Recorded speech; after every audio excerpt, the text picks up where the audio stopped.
Welcome, everyone. I'm Laura DeFranco, the CEO of Brave Healer Productions, where we have a mission to wake the world up to what's possible, one brave word at a time. And here today to help me with that mission are a couple of the amazing authors of a new book that we have coming out.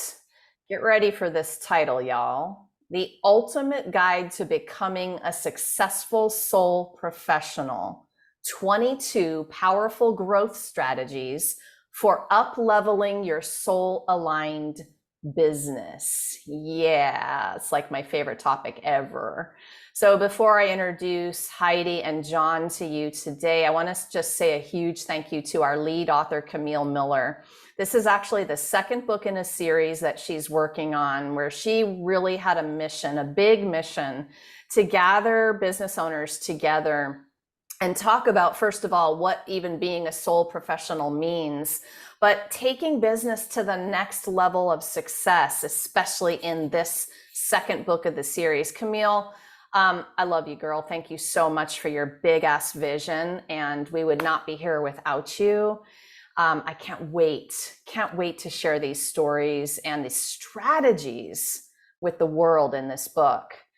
So Heidi Mitro is with us, and she is the visionary and CEO of When You Lead Coaching and Consulting, a community empowering individuals, teams, and organizations to reimagine leadership from the inside out. And John Jaramillo is with us. He is a leadership performance coach, speaker, writer, and podcaster who helps leaders who are new to their positions elevate their performance by bringing their full selves and capabilities to their duties. Welcome, both of you. Heidi, I'm going to have you start the party today. Tell us about the chapter you wrote. Well, Laura, thank you for having me. And Camille, shout out to you. Thank you for the invitation to be a part of this project. And thank you for making me chapter 22. My birthday is 11/11. So when I was gifted the chapter 22, I was like, okay, just another affirmation. This was the right piece. So the title of my chapter is Blow the Lid Off Your Success: How to Leverage Your Anxiety to Create Clarity in Your Business. So LID is an acronym because I am a nerd when it comes to words. I love the etymology of words. And I have a philosophy degree. So my parents have told me my entire life that I think too much. It's fine, mom and dad, I've had enough therapy. We'll be okay. But thinking too much is my superpower.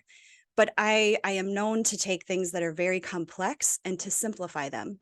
And so to have all of these thoughts, to understand anxious feelings, and then create an acronym that I can attach myself to when things get stressful, that's the essence of this chapter: how to take something really complex or complex feeling like anxiety, and how do we simplify it and give ourselves tools to get us out of it. So that's the essence of the chapter. Really important stuff. And I want to rewind to thinking too much could be your superpower, you guys. Like, can you talk a little bit more about that for our listeners who are like, whoa, that's me too. Like, so what do I do with that? When you think too much, to me, that is not a you problem. That's a them problem. And I have learned that phrase of, yeah, that sounds like a you problem.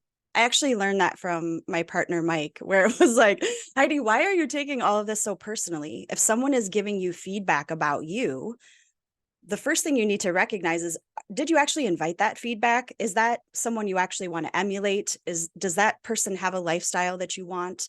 And if not, I'm out. I don't need that. That isn't for me. So to be able to first and foremost go, do I think too much? And I don't. I love how much I think. And I've created space in my life to think as much as I want and come up with a system that helps me access the intelligence of my thoughts. I do have a lot of thoughts all the time. And now it's a matter of distillation. And then how do I give that away? So that's a them problem. If someone tells you that you think too much, that's not even about you. I love that. You're making me think of the Brene Brown stuff where she talks about being the one in the arena. Yes. And if, your people aren't in the arena fighting with you, they're up in the stands watching. If you didn't ask for the feedback, if they are not there with you, then why are you worrying about it? Right. No. And I think for my parents, they were witnessing the amount of anxiety that I was experiencing, and me being anxious or me having anxious feelings was distressing to them. And so they're trying to find the root. What is the root of what's making her so uncomfortable? But at that time, I probably would have benefited from somebody saying, think as much as you want to. What's actually making you uncomfortable? Let's look at that. Let's sit with that part of you. And what does she have to say? I love that. Think as much as you want to. Let's look at that, right? Doesn't that just feel good Yes, in your body? Like, oh, it does. It feels like it could be a game-changing thing to say to your kiddos, or your inner to kiddo. anyone. Yeah, Or my exactly. inner teenager. She's actually the one I'm working with now. My inner kid's fine. That inner teenager needs some support. Whew, yeah. All the stages for sure. I love what you're talking about. It's going to really change people's lives. And if you're an entrepreneur, we talked about this in one of the other interviews. The theory goes that we are probably some of the most creative people, the people who are thinking all day long, going slightly insane with some of the overthinking. We call it overthinking. But what a beautiful way to reframe that today. I love it. I love Mm-hmm. it. Thank you, Heidi. Thank you for being here today. Thank you so much. All right, John, tell us about your amazing chapter. So my chapter is chapter 11, Platinum Networking, designing a unique experience for others in a world of disconnection. And again, I echo what Heidi said about thanking Camille for the invitation just to share. And this particular one stood out, especially because of the pandemic. I was somebody that was always attending networking events before that, but I really realize what networking is after the fact, when you saw that the world was in need, when people were in bad shape, there was social physical distancing. People were telling the story more, they were being more open because you didn't know what was going to happen. We all went home in March of 2020, and we thought we were going home for 2 weeks, and a couple of years later we're still kind of home, still in the office. Like, it was so much up in the air. So people were in bad shape. I realized how bad we are at telling our stories. It was only in those moments of vulnerability where you really learned about who people were. So I became fascinated with just learning about people. That's why I started my podcast, to learn about books that are out there, learn about my network, extended network, one degree beyond that. Uh, and I put together this presentation titled the same as this chapter, and I've been giving that talk for a while. But this chapter goes into why I think that way.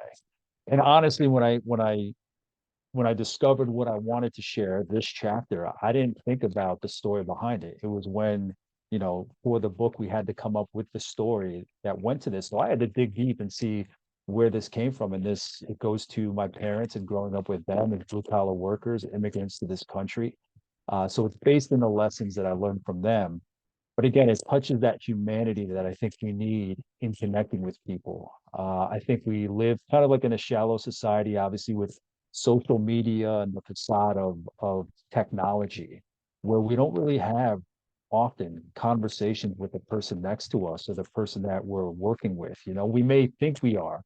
We're communicating information, we're communicating our needs, but how often are we really connecting? So especially in this world of technology, especially with my kids coming up in this world where I don't recognize what their childhood is going to look like, because it's so different than when I grew up in the 80s, that I want to put that out there and put that into their minds about how to connect with other people, how to really talk and get to know their network.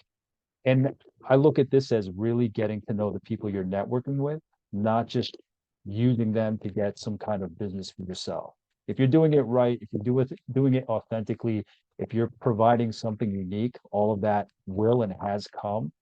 But I think I really treasure those relationships. And it's one step beyond the golden rule of doing unto others as you would have them do unto you. Like, what is it that they need? What is it that they would want you to do for them? And it's thinking that way before approaching just the humans in your life, just getting back to that humanity of who we're supposed to be. We were talking a little bit about connecting people earlier before we started the interview today. And I just think it's the biggest gift to come in and really understand someone to the depth that you can then connect them to someone they need to meet to take their little world, a step in that direction, a step in this direction. It's such a game-changing way to think about networking. And really, I don't know, you're making me think of one of the biggest gifts, I think, of COVID is that I think a lot of people jumped up a notch in vulnerability because of what was happening, and that changed everything. So what else do you want to say about that? No, when Heidi was talking about her anxiety and her overthinking, as a father, as a young father, well, I'm going to say young father. Um, I have three kids, 8, 4. My youngest just turned, she's about 14 months. During the pandemic, everything is locked down. It's again a different world than my father raised us in. And my role as a father, I'm like, what the hell is that? So yeah, there was that vulnerability, there was that weakness. I had my own mental health issues during the pandemic where the anxiety was catching up with me. I'm like Heidi, where I had that anxiety, the overthinking as it was before global pandemic. So that uncertainty, especially as a young father, it was just kind of like, what the hell is my role? What am I supposed to bring to the table? What does this look like? And to Heidi's credit, a lot of it has to do with like almost like making your own rules. Instead of trying to meet someone's expectations where you're trying to overthink of what that looks like, start designing it, start doing your thing, start putting your value out there. But what Heidi said really resonated, where that's what I'm trying to do from the get-go now, is just kind of realizing it really is, it's beautiful what she said, anxiety really, or that overthinking really is a superpower. And as she talked about, talking to her inner child about don't stop that. That's what I do with my oldest son tends to have that anxiety. I see a little me in him, and I say what Heidi said to him about overthinking and what it means. So that vulnerability is just, I don't know, you got to take advantage of that vulnerability and opening up to other people. Again, it comes down to conversations. Why hold back? For me, networking is also a game of numbers. You're rolling the dice to see who's out there, who you can meet, who you can have that vulnerability with. I think what happens with coaching for me with my clients is that they tend to be frustrated because they stay in the same environment. Um, so they have so much growth that they want to put out there, but the people that they're around that they don't exchange for other people or go out or discover new connections, they get overly frustrated by that. And then they start thinking it's them. Where, like Heidi said, you have to step outside of that. If you feel a certain way, if you want to grow a certain way, develop a certain way, go look for those resources, go look for those people. It's a game of numbers. So get out there and learn as much as you can about your community that's out there.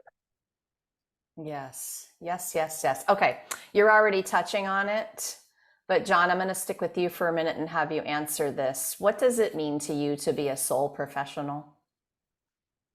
I think it falls into what I mentioned before. Just what I love about this group is that we all want to change the world.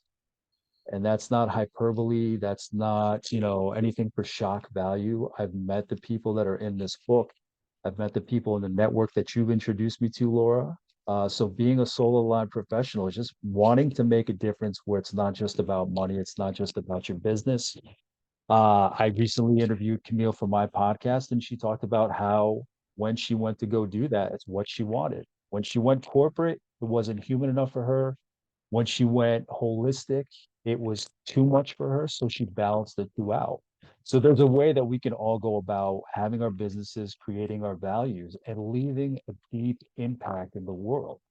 And people have asked me, what kind of people do you want for your podcast? And that's what I say. Like, I want people that are trying to change the world, because on social media you can see somebody that's just sharing something, just liking something, just going through the motions. I want people that are throwing ideas out there, wanting to start conversations, and wanting to really light up the world with what they are, who they are, and trying to make a change. So for me, it's what are you bringing from your soul, literally what you want to see in the world, and what are you putting out there. Well, a big thank you to both of you for being that kind of person and the entire author cast really, but thanks for not just for saying yes to this book project, but for taking the challenge I gave you both to step up in vulnerability with the story and then the strategies, you guys. So we have a book full of successful business owners sharing what it meant for them to reach that next level of success, and they are giving you practical strategies.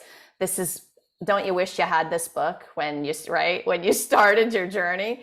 Oh my goodness. Okay, so thank you both for, really for being those world changers and for being those kind of people I get to play in the sandbox with every day. It's really awesome. Heidi, how about you? What does it mean to you to be a soul professional?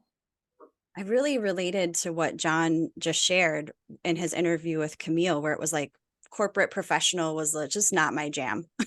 And I was a massage therapist for 13 years. So I was in the land of woo, right? There is for the woo curious, that my practice was for the woo curious. But there is this hybrid. I am a hybrid. We are divine. We are human. I do have a meditation practice, but I love my sexy spreadsheets, right? Like I want both. I feel like being a soul professional is the best of both worlds for me. And it really is this homage to my younger child self who was like, you really can change the world. Like, why not you? Why not world peace? Why not be the one who contributes to that? And, being called an idealist used to be this, insult. Now it's like, well, why aren't you? Let's go. If you're not working towards something that's ideal, what are you doing here? You've been given this incredible gift. And for us, especially in this group, an incredible amount of privilege and an amount of power. And I don't mean power from the top down. I mean like this inner power to support structures that can change people's lives. That's amazing. And what else are you going to do while you're here? So for me, it is a privilege, and it's also a gift to be amongst other people who didn't have that snuffed out of them, where that little kid that wanted to change the world, now I have connections, now I have money, now I have a network, now I have people that I get to play with that want to do the same thing. I think it's rare. And I don't want it to be rare. I want that to be the status quo. Soul professionals as a status quo. Oh, ooh, it gives me goosebumps. Wouldn't that be like amazing? How would the world change if that was the new status quo, the updated status quo? Yeah, you just zapped me with some goosebumps on that one too. Mm. Oh my goodness. All right, you guys. So Heidi, I'm going to let you go first on this next one. And this one feels like a big deal to me because I think the book is really full of all of these kinds of unique answers. But I think it takes a certain something to go from starting a soul aligned business to actually becoming successful in that business. And I want to know what you think is the most important thing about creating that success. The most important thing about creating that success for me, that was really my relationship with myself. I had to have the most harmonious, congruent relationship with myself in order to not align myself with strategies or with people that didn't work for me. And I think there's a lot of, especially in the online coaching space, especially in the business world, there's a lot of distraction. There's a lot of invitation into strategy that my physical body knew was not for me. So my relationship with myself became paramount. And I also think I had to make peace with being successful because I was, but success at the expense of my sanity, success at the expense of my family life wasn't going to work. So finding the sweet spot of a more holistic approach to success was really, I had to figure that out because it's very easy to make money. It just is. You can scam a whole lot of people and make a ton of ching, or you can burn yourself out doing something you hate. So for me, success had to be more holistic, that definition. And holistic success is ultimately my relationship with me because I'm going to take that no matter where I go. I like that you talked about the body connection. It was, in my first career, teaching people to understand the language that's right here all the time, telling you the answer to connecting with yourself and your purpose and your, all the things. And I think if people would just get back to that center and ground themselves there first. So probably have the answers to everything. We're good at ignoring it when we really want something, though, aren't we? Well, and I think that there's also this, sometimes our problems feel so big that we think that the solution has to be very complex. Like the solution has to match the level of disheveled insides I have, right? So if someone says, just come back to your body when I feel like the world is crumbling, like, screw you, give me the complex thing that I need to do. And then they don't. So sometimes it is the simplest stuff. It's so frustrating, but once you realize that's the pattern, you're like, okay, what's the simple solution here? I ask myself that question on the regular. What's the simple solution? I like It's that usually the question. body. It's a good question. All right. So, John, for you on this one, what is that certain something that you think is the most important thing about creating the next level of success in the business? Showing up for people. Um, when I was a young kid, I worked in uh, a hotel. That was one of my first jobs. And, the manager of the hotel was always saying, John, if somebody comes up to you and asks you for something, whatever it may be, even if you don't know how to do it for them, just say, yes, you can, and then go find somebody that can help you.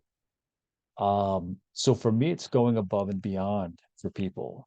I've talked about in my podcast, my friends and guests have brought up that sometimes they had people pleasing tendencies growing up. Uh, I consider myself that was somebody like that, and I continue to act in that way to help people out. But now I see it from a different point of view. So where from maybe insecurities as a kid, I was a people pleaser growing up. I'm still doing the same things for people, but it comes from a different place. It comes from just the ripple effect, like what Heidi said. To make big differences, to make big changes, to change the world, you don't need to carry out big actions. You don't have to take big steps. It's for me, it really comes back to just being humane, being a human, looking out for your community, growing your community, bringing value to community, connecting people in your community to each other. So it's about just anticipating what somebody needs and being that for them, going above and beyond. Because when you do that, you see it in the way they perform, you see it in the business they conduct. Things change because they know that they can really depend on someone, that it's not just, you're not just throwing words out there, you're not just creating false promises, that you're actually coming through.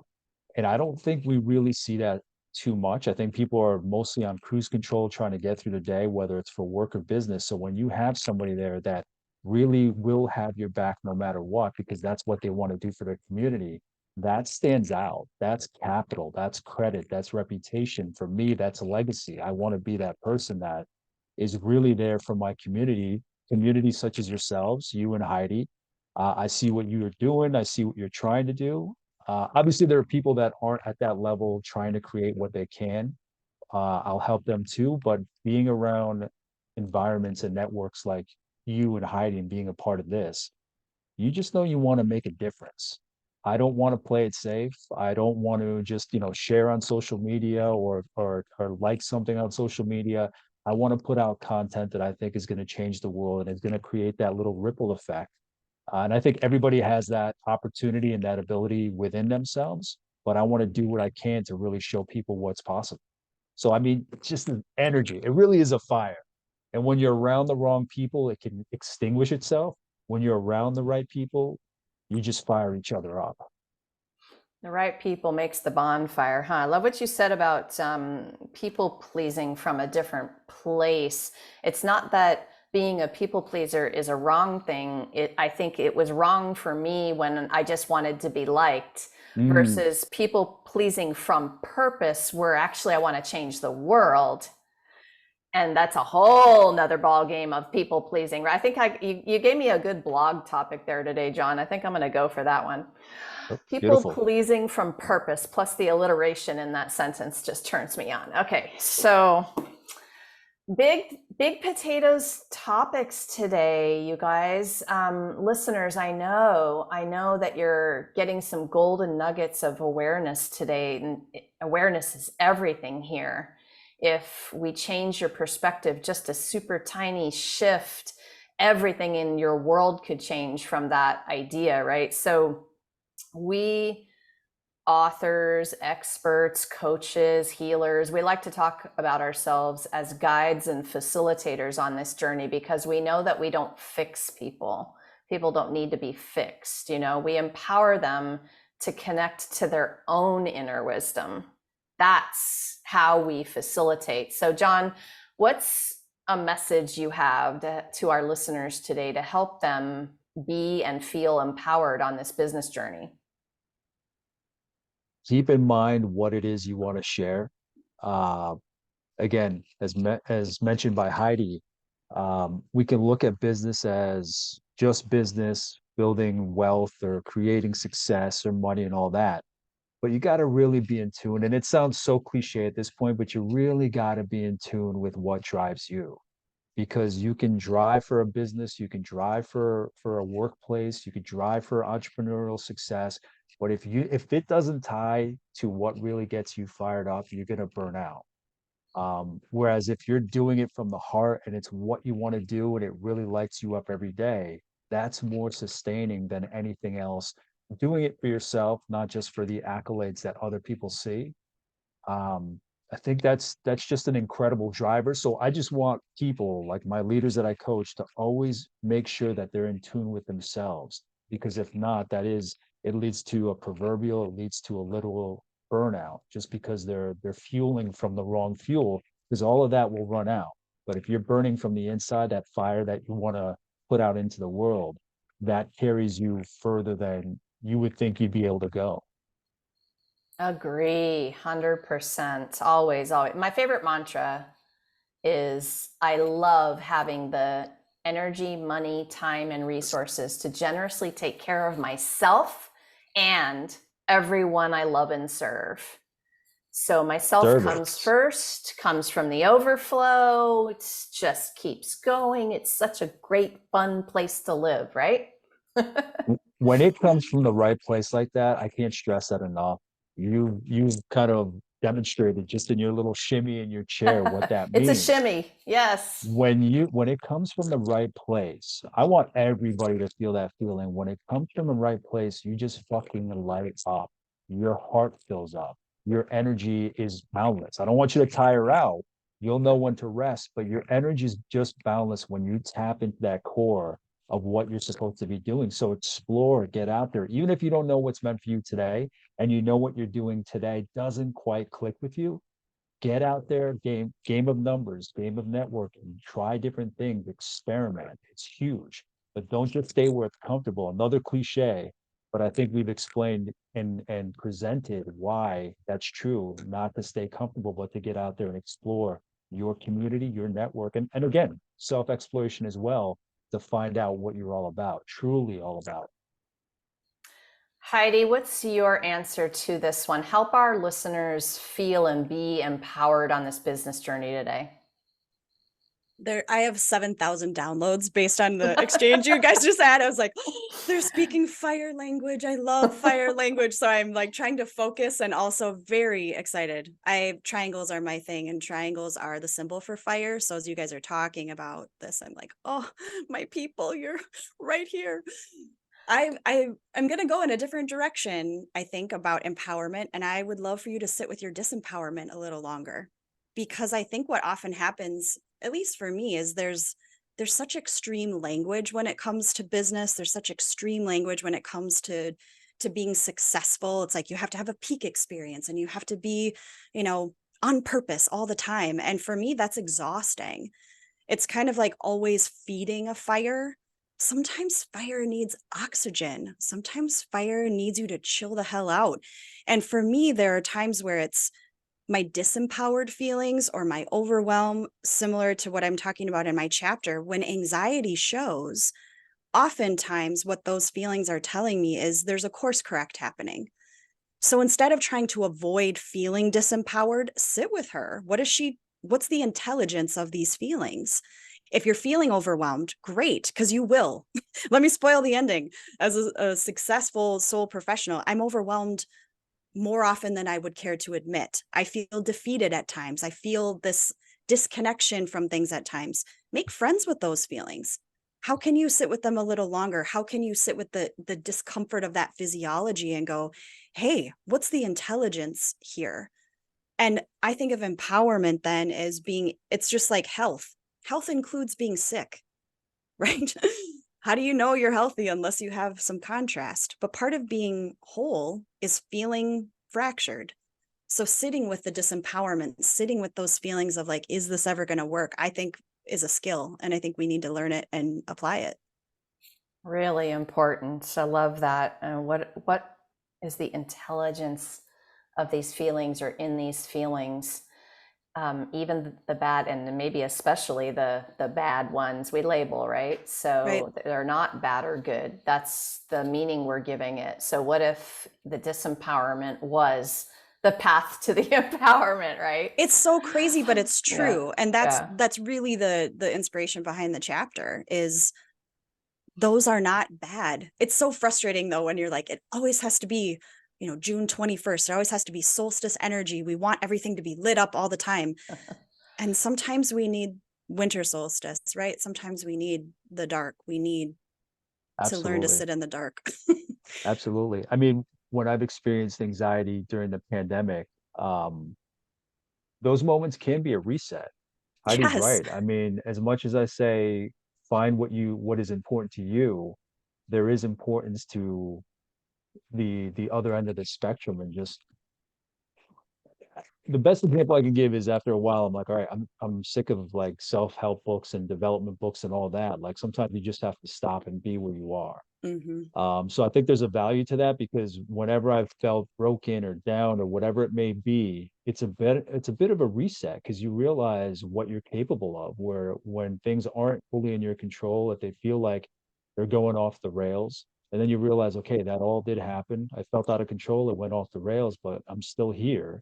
And now that pressure is off. Now it's a little more liberating, more freeing. So that's absolutely, there's this what I call like this oscillation of, performance and then recovery, performance and then recovery. So that's very important. That's the full picture, the full gamut of what contributes the most to you being your best self, is understanding every corner, whether bright or dark. I love that. Understanding every corner, whether bright or dark. Amen. Yeah. The ebb and flow. And Heidi, I love what you said about that is your wholeness. If Right. you're ignoring that, then you aren't moving toward wholeness. Yeah. I love this off the rails. I think there's another blog or another podcast opportunity here, John, where it's like, when you go off the rails, what do you find? Because I have found going off the rails is often where I needed to go. Mm. I realized during the pandemic, chaos is where I thrive. Instead of Oh, go fighting figure. chaos, then a book I read confirmed it. Instead of fighting chaos, that leads to insecurity, where if you just accept you have no control, it's more freeing and you can work from there. So I love chaos, because it's like, okay, I'm losing control. I can't do anymore. So let me just step back and see what I can do, just from a more peaceful mindset. So for me, it's chaos. I love chaos. Mm. Well, and I think you were So never in control anyway, right? Like when we're losing control, it's just that reminder that we weren't in Yeah, control absolutely. anyway. Absolutely. Thank God. Absolutely. yeah, I mean, this is like one of the biggest, most important topics ever in terms of your journey. I think also, sometimes you don't realize when you sign up to be a business owner, you sign up for probably one of the most intense self-development journeys of your life. And you're talking to these beautiful authors today about that journey and the real, authentic, vulnerable pieces of the journey. And if we don't start talking more about what that is, we're not going to succeed as much. So, what I love the most about you guys and about this second book in Camille's series is that we are taking it a level deeper to talk about what that means and how we can help each other. Plus, you guys know that successful business owners know that naps are a success strategy. Y'all know that, right? Like, yeah, okay. I knew I was going to get the bobble on that one. John and Heidi, thank you so much for what you do in the world and for being here today to share it with everyone. Thanks, guys. Thank you for Thank you having for us, having me. Laura. So to everyone who's listening today, join us for our book launch party coming up. It's going to be on July 14th at 11 a.m. Eastern. We're going to be with all of the Ultimate Guide to Becoming a Successful Sole Professional authors. We're going to have some fun celebration that day. You've got some information down below about that. And if something that John or Heidi said today just really gave you some goosebumps, or you need some support, or you have a question, this is so much more than a book. This is a community of generous people who are there to help you on the next step. So please go explore. I have them hooked up with their websites and their links so that you can find them and get with them about all of the awesome things that they're up to in the world. If you happen to be listening to this interview after that July 14th date, well, that just means you can hop over to Amazon and grab your copy of this amazing book. Lastly today, everyone, remember, your words change the world when you're brave enough to share them. So it is time to be brave. See you next time. Thanks, guys.